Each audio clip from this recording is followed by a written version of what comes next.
আমি উত্তর চাই। আমি যা যা ওর জন্য লিখেছিলাম তা আমার সাথে হলো কেন? আমি উত্তর চাই। শান্ত হয়ে যাও। শান্ত হয়ে যাব? আমি শান্ত হয়ে যাব?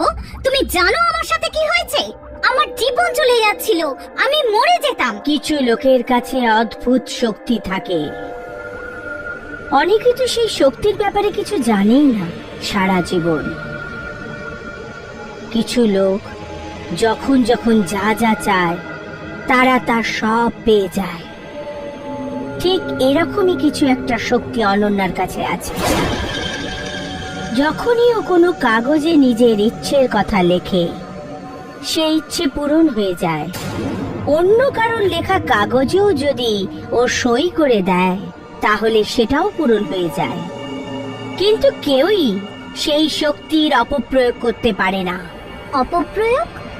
কিন্তু আপনি তো বলেছিলেন যে আমি ওর সই করা কাগজে যাই লিখবো সেটা সত্যি হয়ে যাবে। ইনফ্যাক্ট আমি চেষ্টাও করেছি, বসের উপর হামলা করালাম, সেটা হলো।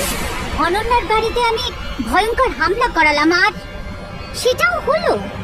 কিন্তু কাল সব উল্টে গেল কি করে? ওটা উল্টো হলো কারণ তুমি অনন্যার জীবনকে বিপদে ফেলার চেষ্টা করেছিলে।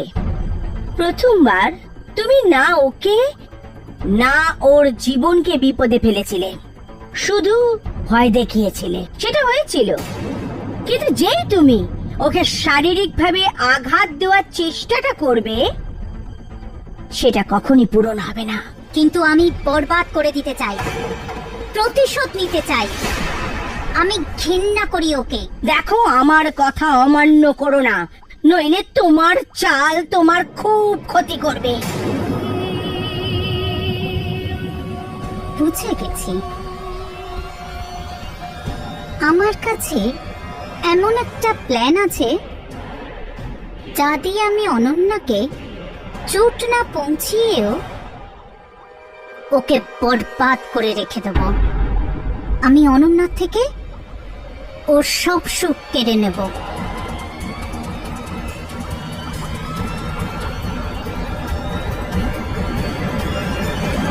কি? আমার তো বিশ্বাসই হচ্ছে না যে কাল রাতে তোর উপর আত্মা হামলা করেছিল। হ্যাঁ, ব্যাস আমি কোনো রকমে বেঁচে গেছি।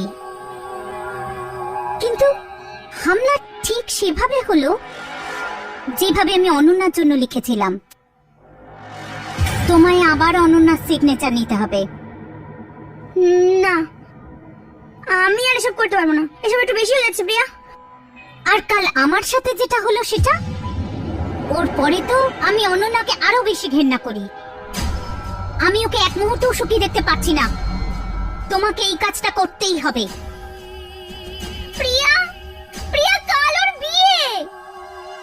তুই তুই এখনো ওর সাথে সব করার কথা ভাবছিস? দেখ, তুই তুই এক্ষুনি এখান থেকে চলে যা। অনন্যা এখানে যে কোনো সময় আসতে পারে, আর ও তোকে এখানে দেখলে কি কে জানে কি ভাববে। তুই যা, আমি ভাবছি কি করা যায়। আমার ওর ব্যাপারে বা ওর বিয়ের ব্যাপারে কোনো মাথা ব্যথা নেই। তোমাকে আমার কাজটা করতেই হবে।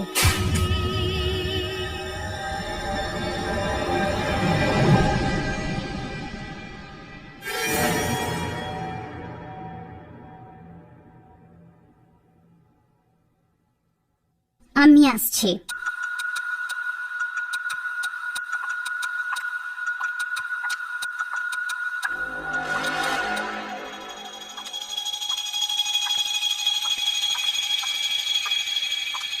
নীরা, এই প্রিয়া এখানে কি করছিল? ও না, এখানে একটা প্রজেক্টের ডিটেইলস দিতে এসেছিল। এই প্রিয়াকে না আমার কিরকম অদ্ভুত লাগে। দেখলেন না কেমন ভাবে দেখছিল আমাকে? যাই হোক, ছাড়, আমি আমার মুড অফ করতে চাই না এখন। দেখ, আমি তোকে বলছি কালকের জন্য কি কি কিনে এনেছি। চল না, চল। হ্যাঁ, আমি এখন